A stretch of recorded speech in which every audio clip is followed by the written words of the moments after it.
That's why I say all the time, like, you have to trust the process, because sometimes things are not going to always feel good, but it is still part of the process. And I'm learning now that even those uncomfortable seasons, those are all part of the process. And just because things are uncomfortable and they don't look familiar to you, or they may not necessarily feel good in that season, that does not mean that God is not present. That does not mean that God is not still with you in that season.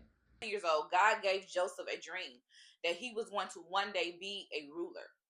And even through everything that he's gone through, the text never ever said where Joseph gave up on the promise that God had given him. Never once did it say that he doubted that God was going to bring that dream to pass. Even after literally being thrown away by his siblings and sold into slavery, Joseph stayed the course. And because even though it didn't look the way that he thought that it would look, he just knew he was going to be a ruler. He didn't know that he was going to get thrown in the pit. He didn't know that his brothers were going to abandon him and throw him away and sell him into slavery. Those things, because God has a way of, he'll give us a vision, but he does not let us see every step in between the process.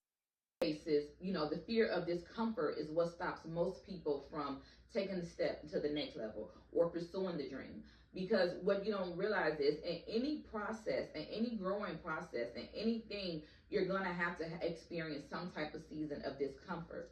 But I feel like the test in that is being able to find comfort in God's word, even in your season where you are experiencing discomfort.